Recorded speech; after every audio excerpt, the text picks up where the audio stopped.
नमस्कार guys, 10th math class YouTube channel में आपका हार्दिक स्वागत है। देखिए गाइज, हम कल समांतर श्रेणी के बारे में बात कर रहे थे और उसमें कुछ क्वेश्चन थे वो भी हल कर लिए थे।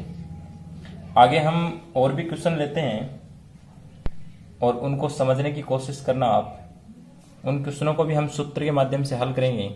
जैसे हम यहाँ पे प्रथम पद ले रहे हैं, प्रथम पद हमने 5 ले लिया, ये माइनस के 2 ले लिया, अंतिम पद हमारे पास नहीं है, निकालना है। n का मान हमने 8 ले लिया, तो अंतिम पद निकालेंगे इसका। देखिए, सबसे पहले मैंने कल भी ये बात आपको बता दी थी कि आपके पास जब सबसे पहले क्वेश्चन में यही देखना है कि किस किस का मान दिया हुआ है। तो हमारे पास प्रथम पद है, d सार्वंतर है, an नहीं है, n का मान दिया हुआ है, तो हमारे पास an का मान नहीं है, तो हम क्या करेंगे, an का मान याद करेंगे। देखना गाइज, हम इसके अंदर सबसे पहले कौन सा सूत्र इनपुट करेंगे, हमारे दिमाग में तुरंत क्लिक करना चाहिए कि हम an का सूत्र जानते हैं। an बराबर, जिसको हम बोलते हैं अंतिम पद an को, उसके बराबर होता है a plus n-1 into D. इसके आगे देखिए, हमारे पास अंतिम पद नहीं है, अंतिम पद नहीं है, ऐसा कैसा रख देंगे। लेकिन इस n का मान हमारे पास है 8 या 8 पुट कर देंगे। इसके बाद प्रथम पद हमारे पास 5 है, n का मान हमारे पास 8 है, माइनस का 1 इंटू डी का मान हमारे पास माइनस का 2 है। इससे आगे देखिए, a8 बराबर 5 प्लस, यहां पे 7 बचेगा, ये माइनस के 2 गुना में। इससे आगे हल करेंगे तब क्या आएगा, a8 बराबर 5 माइनस के 14। अगर प्लस की संख्या को माइनस की संख्या से गुणा करते हैं, यदि प्लस की संख्या को, जैसे आप समझा रहा हूं आपको, ध्यान से देखना, या बता देता हूं, यदि प्लस की संख्या को माइनस की संख्या से गुणा करते हैं तो माइनस ही आता है। क्या आता है, माइनस ही आता है। तो हम यहां पे क्या कर रहे हैं, ये बात ध्यान रखना, हम क्या कर रहे हैं कि यहाँ पे प्लस का चिन्ह है, यहाँ पे माइनस का। अगर प्लस और माइनस को मल्टीप्लाई करेंगे तो यहाँ पे कितना आएगा, माइनस का ही 14 आएगा। आगे देखिए, a8 बराबर, अगर इसमें से जाएंगे 14 में से 5 जाएगा, मतलब कि बड़ी संख्या माइनस की है तो मान भी माइनस में आएगा। लेकिन हम क्या करेंगे, 5 14 में से घटा देंगे तो हमारे पास किसका मान आएगा, माइनस का आएगा। कितना आएगा, माइनस का 9। तो हमारे पास इस एपी में जो अंतिम पद, जो 8वां पद होता है, वो क्या आएगा, 9 आएगा, माइनस का 9 आएगा। देखिए गाइज, हम इसके बाद आगे बात करेंगे। और भी जो क्वेश्चन लेते हैं हम इस पार्ट में बता रहा हूं आपको, ध्यान से देखना। जैसे हम क्वेश्चन ले रहे हैं, a बराबर माइनस के 8, t बराबर 4 प्लस के n याद करना है, n का मान 12।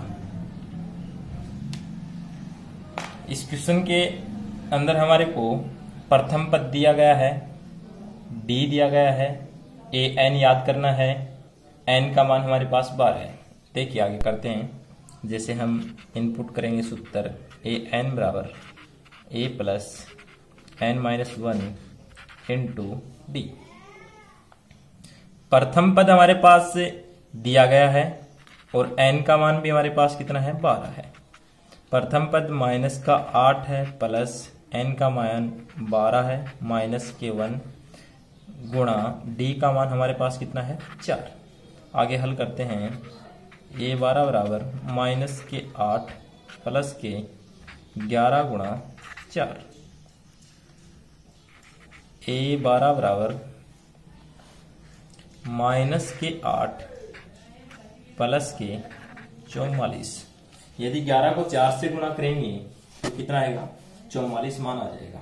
आगे देखिए, इससे आगे हल करते हैं। यदि a12 बराबर माइनस के 8 44 में से घटाते हैं तो हमारे पास कितने बचते हैं 36। कितने बचते हैं 36। तो हमारे पास जो a12वां पद है, मतलब कि अंतिम पद बोल सकते हैं, इस एपी का जो अंतिम पद आएगा वो कौन सा आएगा 36 आएगा। जैसे प्रथम पद आ गया माइनस के 8, उसके बाद हम क्या करेंगे इसमें प्लस के 4 जोड़ेंगे तो हमारे पास क्या आएगा, प्लस के 4 जोड़ते हैं तो हमारे पास क्या आएगा माइनस के 4। इसमें वापस 4 जोड़ते हैं तो 0 आएगा। फिर प्लस की तरफ आगे बढ़ती हुई संख्या चलेगी। तो इस प्रकार से हमारे पास जो 12वां पद होगा, जो अंतिम पद होगा इस एपी का, वो कितना होगा 36 आएगा। कितना आएगा 36। देखिए गाइज, हम इससे आगे और बढ़ते हैं। जैसे हमारे पास यदि प्रथम पद नहीं दिया हुआ हो, सार्वंतर दे दे, अंतिम पद दे दे, एन का मान दे दिया जाए, तब भी हम क्या कर सकते हैं प्रथम पद निकाल सकते हैं। जैसे मैं आपको समझा रहा हूं, ध्यान से देखना। जैसे यदि हमारे पास से प्रथम पद डी सार्वंतर, एन का मान अंतिम पद, एन का मान अंतिम पद, एन का मान, यदि ये मान हमारे पास इनमें से एक मान गायब हो और सभी मान दिए जाए, तब भी हम क्या कर सकते हैं, इनमें से कोई भी मान निकाल सकते हैं। कई बार क्या आता है क्वेश्चन में, इनमें से दो मान भी गायब रहते हैं, कुछ समीकरण के रूप में भी क्वेश्चन बनते हैं, वो भी हम हल करेंगे आगे, स्टेप वाइज स्टेप बढ़ते जाएंगे। लेकिन एक बार हम ये भी करते हैं क्वेश्चन, जैसे यही क्वेश्चन हम उठा लेते हैं यहां से। देखना, इसी क्वेश्चन को मैं यहां से उठा के बताता हूं। जैसे मान लीजिए हमारे पास a8 का मान, मतलब कि यहां पे a8 का मान कितना है माइनस का 9 है।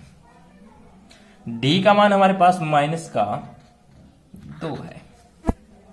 उसके बाद a का मान हमारे को निकालना है और n का मान हमारे पास कितना है 8। देखिए गाइज, हम आगे इस क्वेश्चन को करते हैं। हमारे पास से प्रथम पद अज्ञात है, बाकी सभी पद हमारे को दिए हुए हैं, तो हम क्या करेंगे प्रथम पद निकालते हैं। देखना, हमारा सूत्र है an बराबर a plus n minus 1 into D. जैसे an का मान हमारे पास कितना दिया गया है, a8 का मान हमारे पास माइनस के 9 बराबर a का मान हमारे को निकालना है प्लस n का मान हमारे पास कितना 8 माइनस का 1 इंटू माइनस के 2, माइनस के 9 बराबर प्रथम पद निकालना है। यहां पे 7 बचेंगे माइनस के 2। आगे देखिए गाइज, माइनस के 9 a प्लस, यहां पे माइनस की संख्या को यदि इससे गुणा करेंगे तो यहां पे चिन्ह आएगा, यहां पे किसका चिन्ह आएगा माइनस के 14, माइनस के 14। आगे देखिए, यदि हमारे को a का मान निकालना है तो हम क्या करेंगे, इस संख्या को बराबर के चिन्ह के उस साइड में भेज देंगे, तो ये माइनस की संख्या उधर जाएगी तो क्या आएगी प्लस की संख्या आ जाएगी। तो a बराबर हम लिख सकते हैं कि माइनस के 9 प्लस के 14। तो आगे देखिए, इससे आगे हम a का मान निकालेंगे।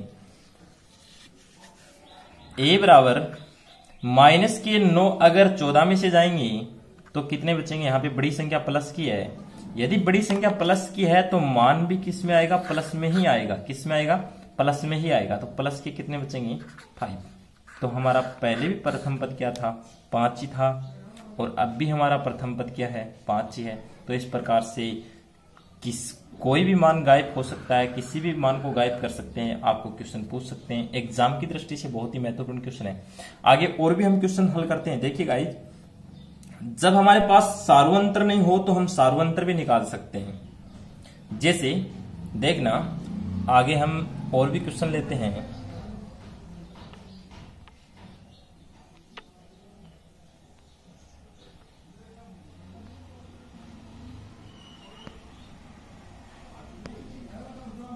आपकी किताब से ही कुछ एग्जाम्पल लेते हैं।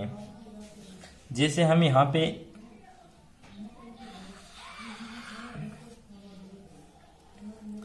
मान लीजिए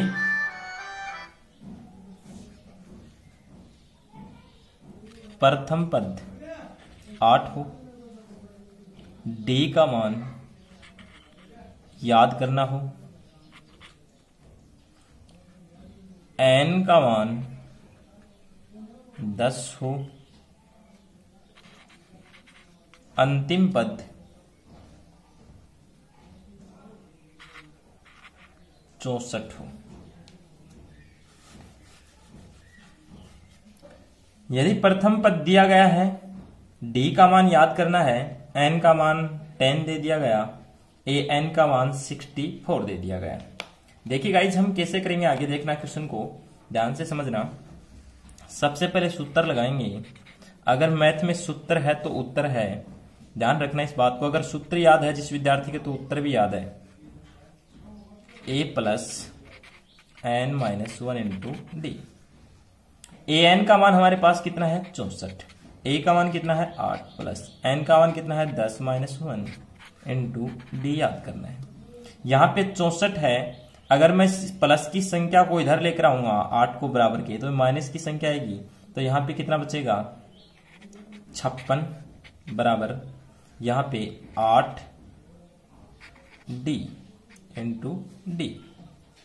आगे देखिए डी का मान यदि याद करना है तो ये मल्टीप्लाई में अगर ये गुणा भी संख्या है तो इसको इधर लेकर जाएंगे तो 56 की क्या चली जाएगी, भाग में चली जाएगी, तो 8 7 56।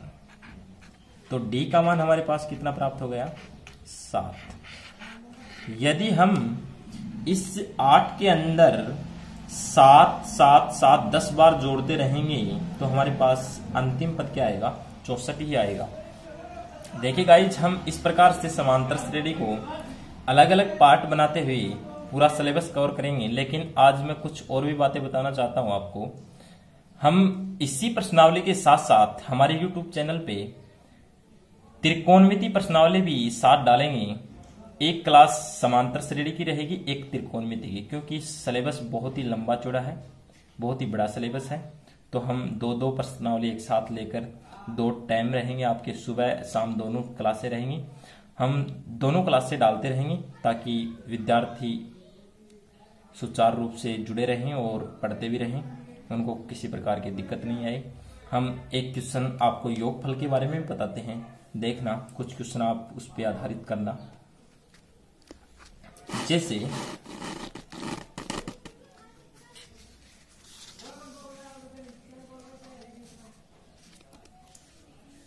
मैंने कल आपको एसएन के बारे में कुछ सूत्र बताए कि एसएन के बारे में 2 प्रकार के सूत्र होते हैं। हम दोनों सूत्रों के ऊपर चर्चा करेंगे, कौन सा सूत्र कब काम में लेना है, कौन सा कब नहीं लेना है। ये बातें हमने कल कर ली थी, लेकिन फिर एक बार वापस मैं रिपीट कर रहा हूं। जैसे हमारे पास यदि ये मान दिया हो कि यह कोई एक एपी है, मान लीजिए 2 4 6 8 20 पदों तक, 20 पदों तक। यदि एपी 2 4 6 8 20 पदों तक योगफल याद कीजिए तो हम किस प्रकार से योग याद करेंगे। एक बार ध्यान से मेरी बातें सुनना थोड़ी सी, मैं समझाना ये चाह रहा हूं आपको कि आपको ये नहीं है कि मैथ के अंदर रट लिया और उसको ही कर लिया, ऐसा नहीं करना है। हमारे को प्रत्येक बात समझनी है। अगर किसी विद्यार्थी की किसी प्रकार की समस्या हो, समझ में नहीं आ रहा है, तो वो कमेंट के माध्यम से वापस रिपीट करें कि बताएं कि मेरे ये चीज समझ में नहीं आ रही है, वापस से रिपीट करके बताओ, तो मैं वापस से रिपीट कर दूंगा। देखना ध्यान से। जैसे मैं ये कहना चाहता हूं कि ये 2 है, ये 4 है, ये 6 है और ये 8 है, और 20 पदों तक ऐसे चलना है हमारे को। मतलब कि n का मान हमारे पास क्या है 20 पदों तक हम चलेंगे इस प्रकार से। तो हमारे पास इन संख्याओं को हम 20 पदों तक जोड़ते चलेंगे। मतलब कि यहाँ पे प्लस मान लो, यहाँ पे प्लस मान लो, यहाँ पे प्लस, इस प्रकार से हम इन संख्याओं को जोड़ते हुए 20 पदों तक चलेंगे तो हमारे पास कितना योग आएगा। तो हम ऐसा अगर काम करें तो हमारे को बहुत समय लग सकता है, लेकिन इसकी हेल्प के लिए या तुरंत निकालने के लिए आंसर हमारे पास सूत्र है। वो सूत्र कौन सा है? Sn बराबर n/2 कोष्टक 2a plus n minus 1 into D. देखिए गाइज, मैं ये समझाना चाह रहा हूं कि इन 2 को 4 में जोड़ोगे, 4 को इसमें जोड़ोगे, आगे जोड़ते हुए 20 पदों तक चलेंगे हम, तो कितना योग आएगा। अगर हम इस प्रकार से जोड़ते हुए चलेंगे तो बहुत काफी समय लग जाएगा, लेकिन हम एग्जाम की दृष्टि से अगर इस क्वेश्चन को इस सूत्र से निकालेंगे तो बहुत कम समय लगेगा। देखना, जैसे यहाँ पे प्रथम पद हमारे पास कितना है? 2 है। डी का मान हमारे पास कितना है? 2 है। एन का मान हमारे पास कितना है? 20 है। एसएन का मान हमारे को निकालना है। एसएन का मान हमारे को निकालना है। जैसे हम सूत्र के अंदर मान को इनपुट करेंगे तो एस एन का मान 20 है। आगे देखना, 20/2 कोष्टक 2 गुणा ए का मान कितना है? 2 प्लस एन का मान कितना है? 20 माइनस 1 गुणा डी का मान कितना है? 2। आगे देखना, एस 20 बराबर 10 कोष्टक 2 को 2 से गुणा करेंगे 4 आएगा, प्लस इसमें से जाएंगे तो 19 गुणा 2। आगे देखना गाइज, मैं इधर बता रहा हूं इस क्वेश्चन को, यहां पे देखना, जैसे हमारे पास आगे मान कितना आया? एस 20 बराबर, हम इसको यहां पे सरल भी करते जाएंगे और आगे हल भी करते जाएंगे। देखना, 10 कोष्टक 4 ऐसा का ऐसा आ जाएगा, प्लस 19 को 2 से गुणा करेंगे तो 38 आ जाएगा। सबसे पहले यहाँ पे मल्टीप्लाई की प्रक्रिया हल होगी। अगर डिवाइड होता, भाग होता तो हम भाग करते, लेकिन अब मल्टीप्लाई है तो मल्टीप्लाई करेंगे। उसके बाद आगे देखना, एस 20 बराबर 10, यहाँ पे कितना आ जाएगा? गुना 34। आगे देखना, एस 20 बराबर, इसको इससे गुणा करेंगे तो 340।